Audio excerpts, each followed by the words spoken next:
오늘 우리에게 주신 하나님 말씀은 열왕기상 11장 14절에서 25절 말씀입니다. 열왕기상 11장 14절에서 25절 말씀, 구약성경 532쪽입니다.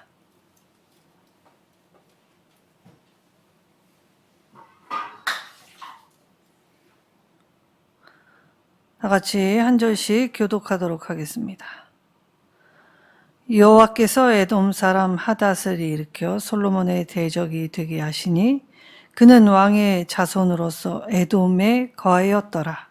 전에 다윗이 에돔에 있을 때에 군대 지휘관 요압이 가서 죽임을 당한 자들을 장사하고 에돔의 남자를 다 쳐서 죽였는데 요압은 에돔 남자를 다 없애기까지 이스라엘 무리와 함께 6달 동안 그곳에 머물렀더라. 그때 하닷은 작은 아이라 그의 아버지 신하중 에돔 사람 몇 명과 함께 기도하며 애굽으로 가려 하여 미디안을 떠나 바란에 이르고 거기서 사람을 데리고 애굽으로 가서 애굽 왕 바로에게 나아가매 바로가 그에게 집과 먹을 양식을 주며 또 토지를 주었더라. 하닷이 바로의 눈앞에 그에게 은총을 얻었으므로 바로가 자기의 처제 곧 왕비 다브네스의 아우를 그의 아내로 삼으매 다브네스의 아우가 그로 말미암아 아들 그누밧을 낳았더니 다브네스가 그 아이를 바로의 궁중에서 젖을 떼게 하며 그누밧이 바로의 궁에서 바로의 아들 가운데 있었더라. 하닷이 애굽에 있어서 다윗이 그의 조상들과 함께 장독과 군대 지휘관 요압이 죽은 것을 듣고 바로에게 아뢰되 나를 보내어 내 고국으로 가게 하옵소서. 바로가 그에게 이르되 내가 나와 함께 있어 무슨 부족함이 있기에 내 고국으로 가기를 구하느냐 대답하되 없나이다. 그러나 아무쪼록 나를 보내옵소서 하였더라. 하나님이 또 엘리야다의 아들 르손을 일으켜 솔로몬의 대적자가 되게 하시니 그는 그의 주인 소바 왕 하닷에셀에게서 도망한 자라. 다윗이 소밧 사람을 죽일 때 르손이 사람들을 자기에게 모으고 그 무리의 괴수가 되어 다메섹으로 가서 살다가 거기서 왕이 되었더라. 솔로몬의 일평생에 하닷이 끼친 환난 외에 르손이 수리아 왕이 되어 이스라엘을 대적하고 미워하였더라. 아멘. 자, 솔로몬에게 임한 형벌. 자, 솔로몬에게 임한 형벌. 오늘 그 형벌의 주추가 되는 두 사람이 나오지요. 실상은 세 사람입니다. 하나님은 온 세계를 통치하시고 온 세계의 주인이 되어 주십니다. 그리하여 오늘 수리아와 에돔을 사용하셔서 솔로몬을 징계하십니다. 오늘 하나님의 징계를 깨닫고 돌이켰더라면 얼마든지 용서함 받을 수 있었을 터이지만 솔로몬의 말년은 하나님의 말씀 질책과 이 징계를 가지고 깨닫지 못하고 이 초대왕 사울과 같이 영영 이 멸망길을 간 사람의 전형이 되었지요. 은혜를 많이 입고 나서도 깨닫지 못한 사람, 하나님의 은혜가 차고 넘치게 임하였는데 그것에 감사할 줄 모를 몰랐던 사람, 그리고 실상 허울뿐인 명성에 사그러져가는 영광을 미처 발견 못한 어리석음, 지혜의 왕 솔로몬이라고 말하기도 우스꽝스러운 모습, 그의 말년이었습니다. 솔로몬이 먼저 하나님을 버렸습니다. 그래서 하나님도 솔로몬을 버리셨지요. 우리는 종종 어렵고 힘들 때에 하나님이 왜 내 기도에 응답하시지 않는지 원망하고 불평하며 하나님 앞에 우리의 모습을 잘못 세워갈 때가 참 많이 있습니다. 그리고 무엇을 감사해야 하는지조차도 알 수 없을 때가 있죠. 가장 기초, 평안하게 하신 것, 오늘 내 삶의 하루를 허락하셔서 내가 함께하는 모든 지체와 식솔과 그 함께하는 모든 사람들이 다 함께 나누고 맛볼 수 있는 이곳, 바로 하나님의 은혜였는데 가진 것보다는 가지지 못한 것에 욕심을 내어서 늘 우리는 하나님 앞에 원망하게 되지요. 자, 오늘 14절에 에돔인 하닷을 일으켜 솔로몬의 대적이 되게 하셨다라고 합니다. 자, 이 대적이라는 이 히브리어가 사탄입니다. 반대자, 대적자라는 뜻을 가졌으며 동시에 고유명사이기도 하지요. 하나님을 대적하는 자, 사탄이라고 얘기하죠. 하나님 나라를 세워갈 때에도 이 잘못 행하는 자, 반대자, 회방자, 그리고 이 핍박자, 그 모두를 사탄이라고 지칭합니다. 자, 오늘 에돔의 사람 하닷은 사실 이 에돔은 이 다윗 시대의 요압 장군에 의해서 철저히 도륙되었기 때문에 에돔 사람에게는 이스라엘 사람들이 철천지 원수였습니다. 근데 다윗의 세력이 너무 강하였기 때문에 자신의 불만을 표출하지 못했지요. 이때 하닷은 어린아이였다라고 성경은 기록합니다. 그래서 에돔 사람 몇몇이 이 어린 왕자를 데리고 이집트로 망명하게 되었지요. 그리고 애굽왕 바로는 이상하리만큼 이 어린 왕자를 환대해 줍니다. 왜 이상합니까? 애굽왕 바로는 이미 자신의 딸을 솔로몬의 아내로 주었습니다. 그런데 그 아내를 준 이 외교력으로 공고히 하고 이 동역하고 협력하는 관계였는데 불구하고 이 이스라엘의 이 작은 불씨, 대적의 불씨를 애굽왕 바로가 키우고 있다는 사실에 주목해야 하지요. 한 번이면 우연이라고도 할 수 있겠습니다. 그런데 애굽왕 바로는 이 철저히 자신의 계획이 있었구나라는 사실을 오늘 말씀을 통해 또 한 번 알게 되지요. 또 한 사람, 바로 르손이라는 사람이 나옵니다. 23절에 엘리아다의 아들 르손이라고 표현하지요. 이 엘리아다의 아들 르손은 이 소바 왕 하닷에셀에게서 도망한 사람이라는 이 표현이 붙어 있습니다. 아마도 이 소바 왕 하닷에셀에게서 그때 전쟁을 일으켰을 때에 전쟁에 패한 패잔병 중에 하나였을 것으로 보입니다. 자, 우리가 겉모습으로는 솔로몬같이 광영, 번영을 이룩한 왕이 없지요. 그리고 솔로몬은 실제 자신의 평생에 큰 전쟁을 맛보지 못했습니다. 그리고 이 외교력을 철저히 강화하여서 이 많은 이방 아내들을 두게 되었는데 그 이방 아내들 때문에 솔로몬이 결국 우상 숭배에 빠지게 되었다라고 이 지난번 말씀을 통해 살펴보았지요.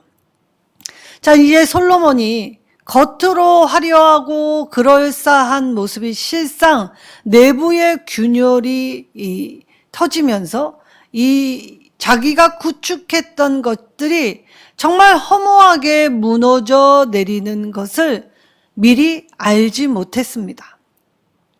사람이 깨어있지 아니하면 겉모습의 현상에 집중하면 참 믿음으로 설 수 없지요. 그리하여 자신이 이루어 놓은 이 번영이 자신의 손으로 이룩한 것이 자신의 손으로 지금 해치고 있다는 그 사실을 알았더라면 아버지 다윗과 같이 노년에 하나님 앞에 무릎 꿇어 철저히 회개하며 이 하나님이 주시는 다시 주시는 기회를 얻었을 것이지만 솔로몬은 그러지 아니하였다는 것입니다.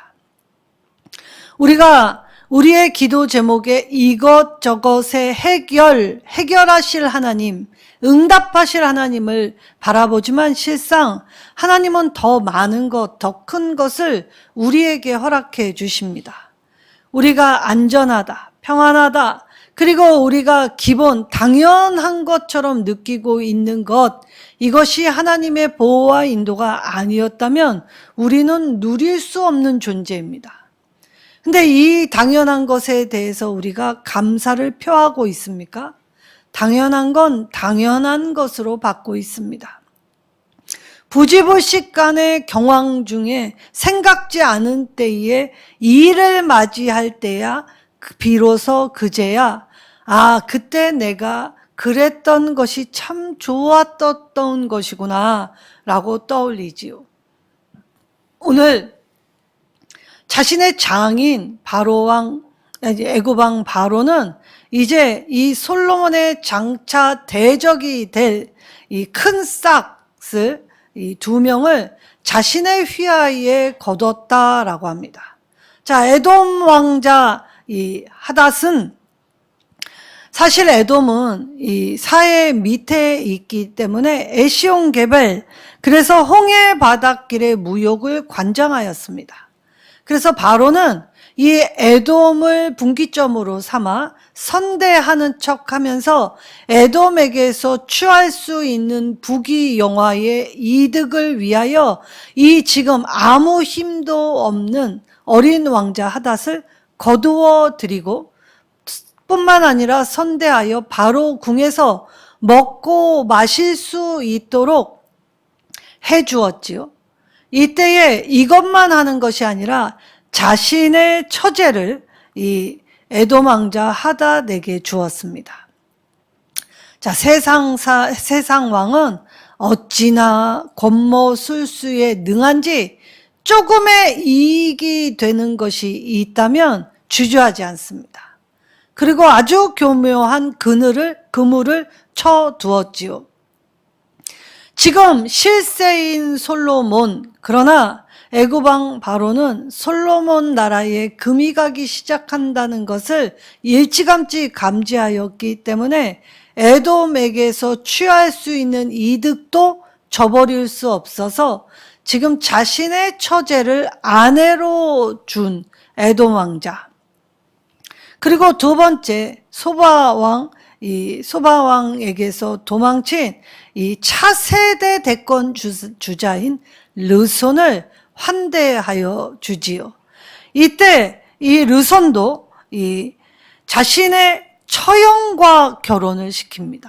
다 친인척으로 얼기설기 엮었지요. 솔로몬에게는 자신의 딸을, 그리고 하닷에게는 자신의 처제를, 그리고 이 여러 명 중에 이 사람들을 이 자신의 품으로 받아들여서 마치 선대하는 것 같지만 이용하며 착취하려고 지금 차근차근히 단계를 밟아가고 있는 중입니다. 오늘 나와 있지 않은 여로보암 또한 이 애굽에 가서 솔로몬이 죽을 때까지 거기에 머물게 되지요. 여로보암은 이제 솔로몬이 죽은 이후에 이 솔로몬의 아들 르호보암과 이 맞대결을 할 장차 북이스라엘의 초대 왕이 될 제목이었습니다. 아마도 세상에 이속이 밝아서 그랬는지는 모르겠지만 바로의 해안은 이 미래의 대권 주자들을 자신의 품으로 거둬들여 자신의 선대함으로 내가 너를 어떻게 대하였는지 잊지 말아라 라고 하지요. 참 바로는 권모술수의 달인입니다. 그래서 누구 하나 세력을 잃는다 하여도 자신에게는 이 손해볼 것이 하나도 없게 만들었다는 것입니다. 자, 세상도 자기 이익을 위하여 사람을 대할 때 선대합니다. 비록 그 의중을 뒤늦게 깨닫게 될 때에 이 사람이 나를 이용했구나 라고 생각할 수도 있고 못할 수도 있는 이 실정을 맞이하겠지요. 그러나 세상도 이 이익을 위하여 선한 행실인 척이라도 한다는 것입니다. 그런데 솔로몬은 어찌하였습니까? 거저 주신 하나님의 부와 명성, 그리고 그 지식의 이 넓은 은혜를 쉽게 잃어버린 자가 되었지요. 그리고 이 두 명은 애굽에서 환대를 받아서 여기가 좋사오니 라고 살만해질 때에 자신의 고국으로 돌아가겠다라고 바로왕에게 요청을 하였습니다. 22절에 내가 네게 부족한 것이 있었느냐? 내가 네게 대할 때 네가 섭섭함이 있었느냐라고 바로가 물을 때 없습니다. 저에게 최대로 엄청나게 좋은 것을 주셨습니다. 라고 하지만 그러나 아무쪼록 내 고국으로 돌아갈 수 있도록 허락해 달라고 요청합니다. 사실 애굽에서 편한 삶을 살다가 자신의 고국이 아직 미력하고 아직 세워져야 할 일들이 많을 때에 돌아간다는 것 쉽지 않지요. 그러나 자신의 본분, 왕자로서 내가 해야 할 일을 세상에서도 미루지 않는다는 사실에 주목해야 합니다. 누가복음에 뭐라고 말씀하십니까? 이 시대의 어둠의 아들들이 빛의 아들들보다 더 지혜롭다라고 하였습니다. 지금 주는 안주함, 지금 내가 이 정도만 살아도 괜찮다라는 것에서 안주하지 않습니다. 세상은 한 걸음 더 높이, 더 뛰어넘어 도약하기를 꿈꾸고 그 도약을 위하여 전진하며 노력한다는 말입니다. 사실 바로가 주는 복록을 누렸다면 어쩌면 평안했을지는 모르겠지만 자, 나라를 일으켜 세우는 일에 나아가지는 못했겠지요. 그리고 실제로 이들의 결단이 자신의 고국으로 돌아가서 나라를 세우는 일을 하게 되었다는 사실을 보면 우리가 하나님을 믿는 사람으로서 맡겨진 사명과 본분, 그리고 내게 주어진 일을 내가 세상 사람보다 못하게 행하고 있지는 않는지 돌아보아야 하지요. 세상 사람들은 바쁘게 지냅니다. 바쁘게 지내면서도 이 자신의 계획대로 잘 척척 진행을 하지요. 그런데 하나님을 믿는 우리는 어떠합니까? 오히려 게으르고 안주하고 나태하고 태만의 죄를 지으면서도 나는 하나님이 보호하시니 괜찮다라는 안일한 생각으로 살고 있지는 않습니까? 부족함이 없었지만 고국으로 돌아가길 원했던 하닷의 굳은 의지, 그리고 바로가 반드시 자신을 보낼 것이라는 확신을 강조하면서 동포와 고국에 돌아가게 됩니다. 그리고 하닷은 실제로 이 나라 사랑과 열심을 내어 자신의 나라를 일으켰지요. 자, 에돔의 족속들은 이 솔로몬의 초창기 시대에는 사실 복종하는 것 같이 보였습니다. 그러나 이들은 언제라도 힘을 기르면 모반할 반역의 싹을 이미 이 하닷 왕자를 통하여서 준비하고 있었지요. 이들은 꽤 오래 준비하였습니다.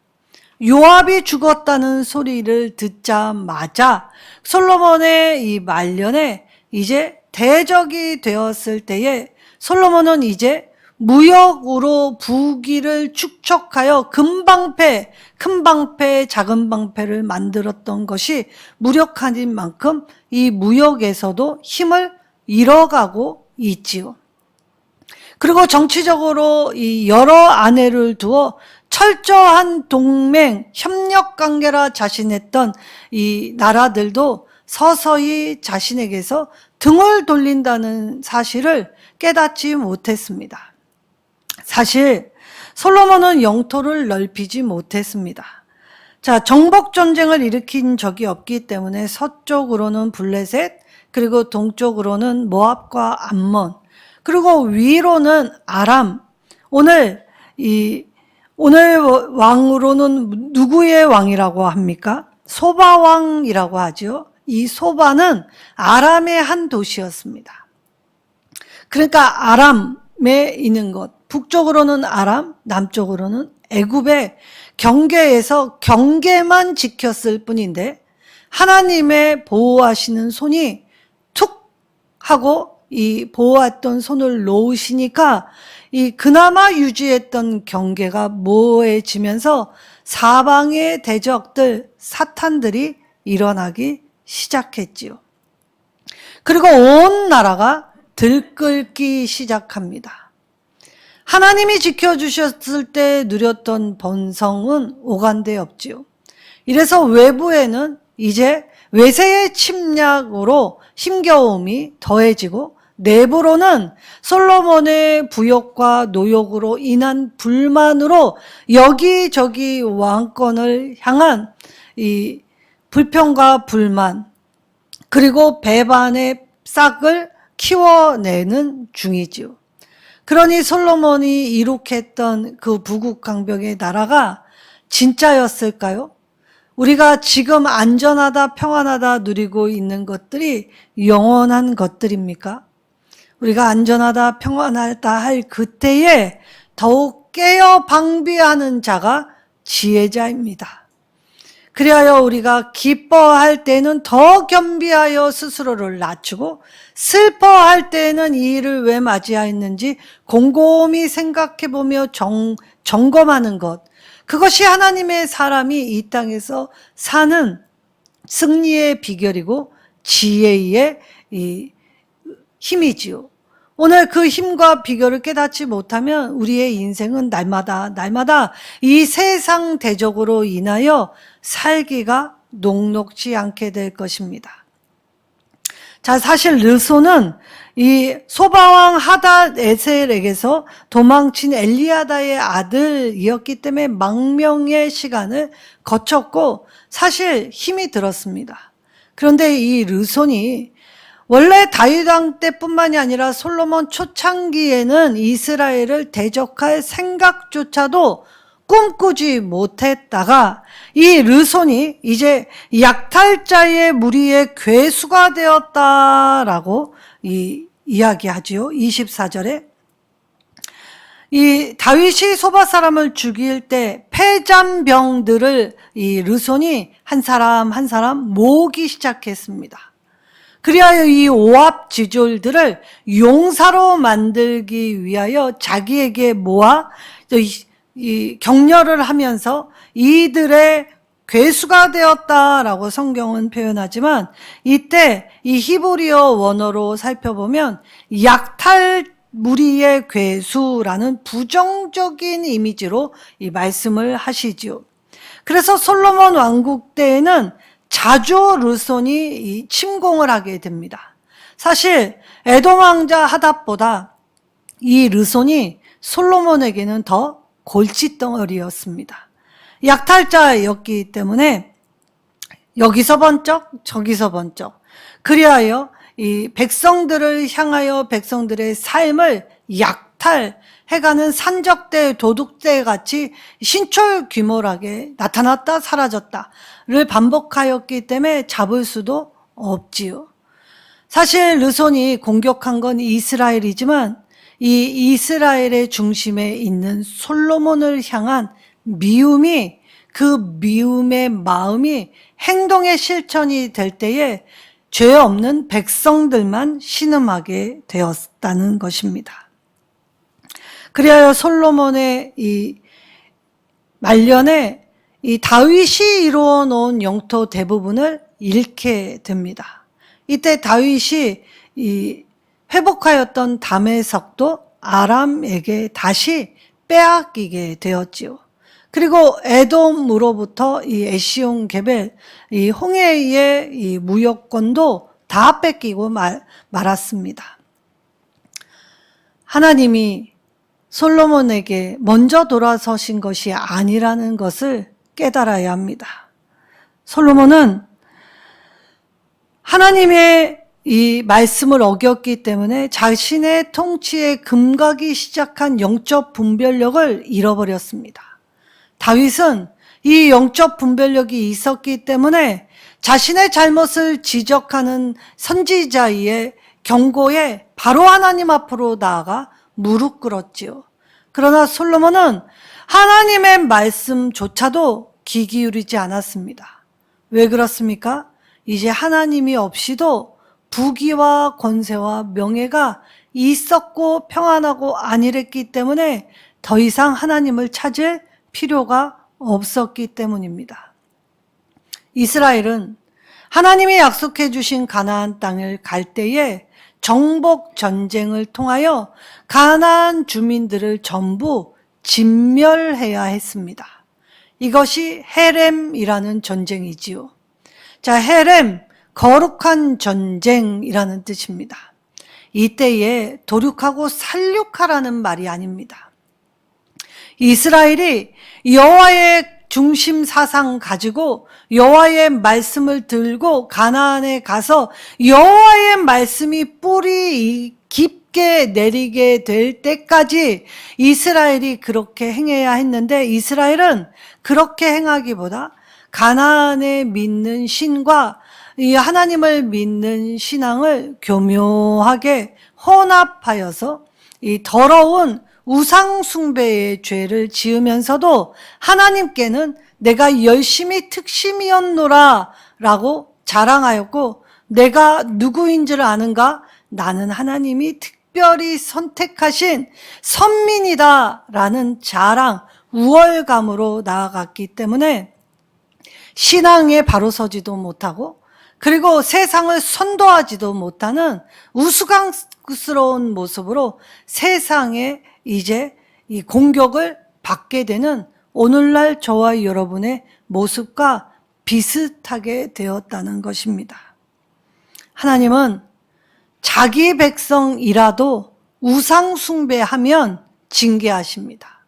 이때 하나님의 징계의 도구는 이스라엘 사람들이 진멸해야 했던 가나안 족속, 그들 스스로 통혼하며 서로 좋은 게 좋은 거지라고 받으며 나아갔던 것이 올무가 되어서 그래서 이 자신을 괴롭히는 이 덫과 이 자신을 올가매는 이 옥조이는 이 올무가 되었지요. 그래서 하나님은 자신의 백성일지라도 하나님 앞에 바로 서지 않으면 항상 징계하십니다. 오늘 저와 여러분 안에도 솔로몬의 이 실패를 바라보며 우리 안에도 이러한 모습이 있지 않은지 살펴보아야 하지요. 자기 백성을 근실히 징계하시는 이유는 사랑하셨기 때문입니다. 그러나 이 하나님의 사랑을 망각하고 쉽게 잊어버렸기 때문에 오늘 우리가 선택하는 결과를 내가 받아들이면서도 힘에 겹다고 또 불평을 하지요. 저는 한 가지 사실을 깨달았습니다. 저는 남 욕을 참 잘하는 성향입니다. 비판도 잘하고 그리고 남이 잘못한 것은 잘한 것보다 더 빨리 캐내는 아주 못된 습성이 있지요. 그런데 그 모습을 통하여서 고치지 않으면 결국 그걸로 망한다는 것을 깨닫게 되었습니다. 내가 게으르면 게으른 걸로 망하고 내가 화를 참지 못하면 화 때문에 망하게 되지요. 그리고 내가 용서하지 않으면 그 완고함 때문에 내가 망하게 된다는 사실을 깨달아야 합니다. 하나님은 우리 모두에게 자유의지를 주셨습니다. 그래서 삶에서 선택의 결과는 오롯이 내 몫이 되는 것입니다. 내 몫에 주어진 책임. 그런데 내 책임은 짊어지려 하지 않고 내 잘못은 무조건 감싸 안으며 남의 잘못만 캐낼 때 하나님도 내가 한 그대로의 방식으로 나를 대하신다는 것을 깨달아야 하지요. 약속의 땅에서 우리가 철저히 하나님 백성으로 살려면 죄는 단호히 거절해야 합니다. 죄가 올 때에 생각도 버리고 그리고 이 누구든지 다 같이 행한다고 하여 너도 하니 나도 한다 라고 하면서 죄에 쉽게 물들면 나도 그 죄에 물드는 잘못됨 때문에 망하는 무리에 속할 수밖에 없지요. 그리고 하나님 나라를 건설하기 위해서는 우리 각자가 철저히 깨어 자신의 모습에 정결함을 유지하기 위해 하나님을 부르고 의지하여 하나님께 맡기는 훈련을 해야 합니다. 솔로몬처럼 하나님이 주시는 능력을 가지고 사람을 사랑하고 살리고 사람을 세우는 일보다 착취하고 억압하여 더 고열을 짜내면서도 나는 하나님께 잘하고 있다라는 영적 교만, 영적 착각, 그리고 이것이 결국은 내가 망하는 수순으로 우상 숭배의 죄를 지었기 때문에 하나님을 섬기는 제단에서 내 안에 내 친밀한 존재가 허용하고 있는 죄악을 묵과할 때, 간과할 때 임했던 것은 나뿐만이 아니라 내가 속한 공동체를 모두 망하게 하는 결과를 맞이하였다는 것이지요. 하나님의 기준을 버린 결과는 이처럼 금만 갔을 뿐만이 아니라 처절하게 자신의 손으로 이룩한 모든 것이 자신의 손으로 허무는, 그래서 아무것도 남지 않은 공허, 절망, 어둠뿐인 인생으로, 그것도 말년에, 노년에 감당할 수도 없는 상태에서 보게 된다는 것입니다. 우리가 냉철하게 말씀의 거울에 우리도 솔로몬과 같이 행하고 있지 않은지 돌아보아야 합니다. 하나님의 사람들은 부지런해야 합니다. 이른 아침부터 밤 늦을 때까지 누구보다도 더 부지런하게 섬기며 가꾸며 돌볼 책임이 주어졌지요. 그래서 청직이라는 특별한 신분을 부여해 주십니다. 우리가 애쓰며 헌신하면 하나님은 하나님의 사람들에게 하나님의 능력을 대리할 수 있도록 부어주십니다.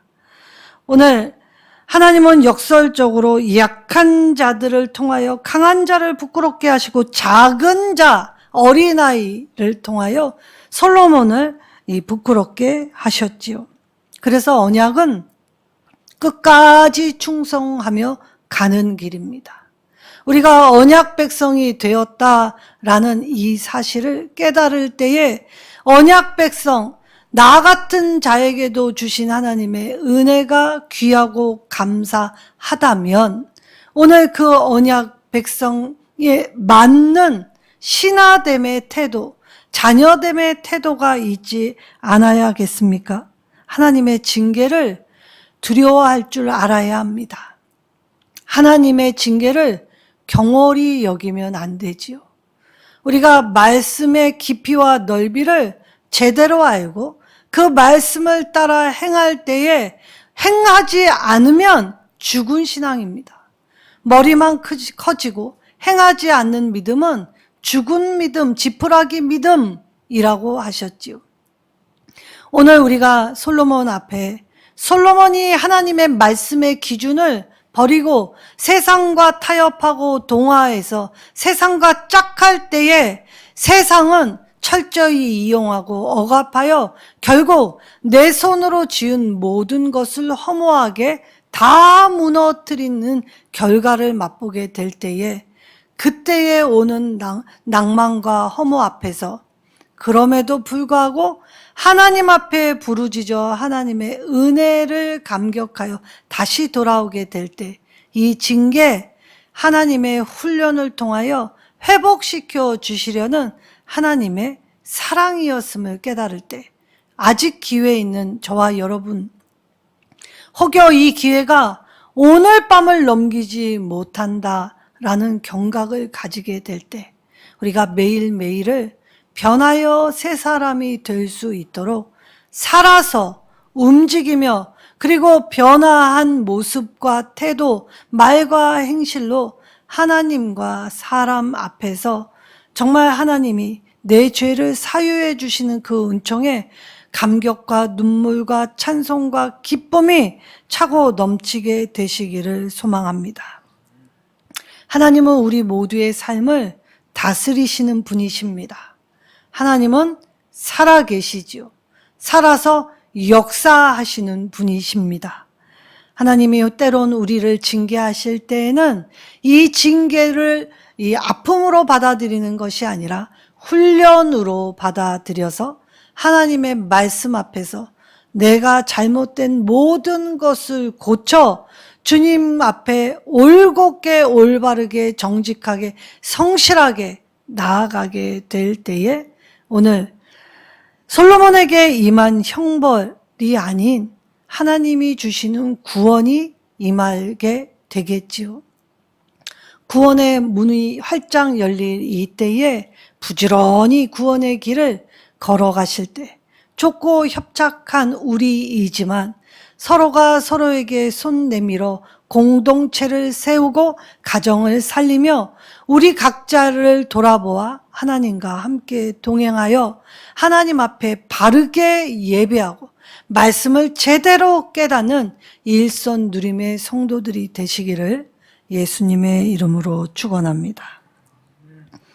오늘 하나님 이 말씀 붙잡고 기도할 때에 하나님 우리가 하나님을 반대하는 잘못된 행실, 생각, 뜻 고쳐주시고 내가 무분별하게 하나님을 대적했던 것, 화를 내고 분노하며 미워하고 시기하여 하나님 용서하지 못했던 우매함, 완악함 다 용서하여 주셔서 하나님 이 일을 통하여 하나님 실상 우리 안에 이중적인 모습을 고쳐 하나님 앞으로 돌아올 수 있는 은혜의 때, 가장 좋은 때, 기쁜 때, 그래야 하나님의 징계도 하나님으로부터 왔다는 것을 깨달아 이 징계를 통해 내가 무엇으로 인해 하나님과 멀어졌는지를 깨닫고 고백하여 죄 용서받는 우리가 되게 해달라고 우리 주여 한번 부르짖고 간절히 기도하겠습니다.